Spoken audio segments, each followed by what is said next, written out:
So about some certain One Piece fans. One Piece is obviously a very popular series. The anime is not too far off from reaching episode 1000. By the way, congrats to Oda for being able to keep a show going for this long. 23 years and I believe since serialization. And it still has yet to feel boring or repetitive. But yeah, with the story being that long, it attracted a large fan base. Not just from Japan but globally. But with a fan base this size, you will see a lot of type of fans. This goes for any popular anime or any series in general. An infamous one in the anime community is the My Hero Academia fan base. And I know this is not the entirety of the fan base, but there is one part of it that is the most vocal. So they give the impression that everyone that likes My Hero Academia is like them. But let's just say that they get a little passionate about the characters, if you know what I mean. I won't get into it though, so YouTube doesn't take down my video. Actually, while we're on the topic of YouTube, quick story. So the fairy tale video that I made about the Energy Request anime, which if you haven't watched already you should, had been flagged by YouTube for apparently having sexual content. The thumbnail more specifically, you won't see it now because I changed it, but it was just a photo of Natsu being nauseous. Because you know the gag of him having motion sickness? So either the person at YouTube who saw the video has some weird fetish, or they just don't like fairy tale, I guess. I don't really know how at all anything about that photo had sexual content. They just removed the thumbnail though, and I didn't think it was worth it arguing with them on why the thumbnail was not sexual. So I just made another one and put that one up. But yeah, YouTube is weird sometimes. I don't know if it's fully automated or there is some human influence on what YouTube flags as inappropriate. But yeah, that was kind of annoying. But as I was saying,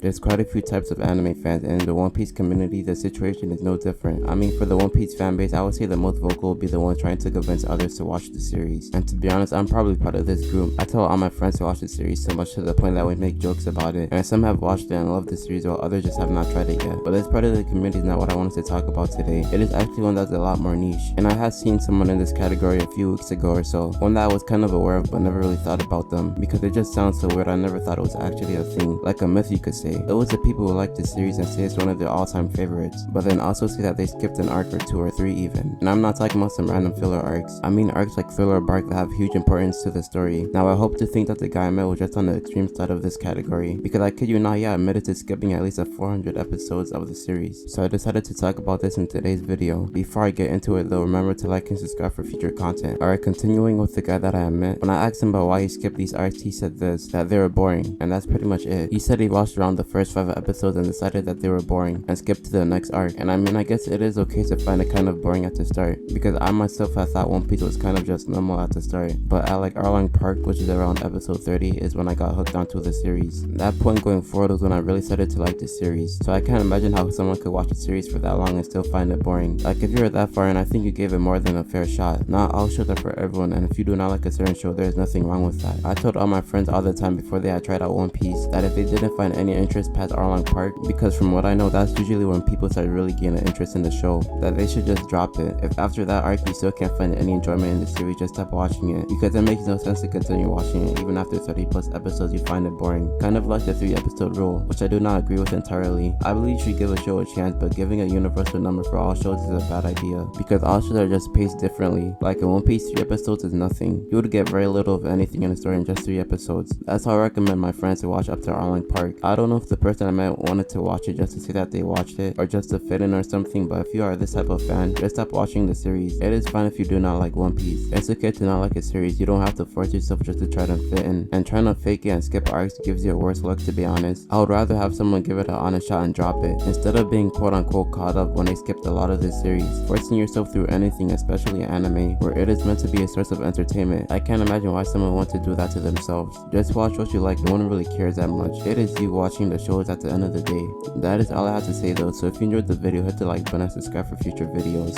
Peace.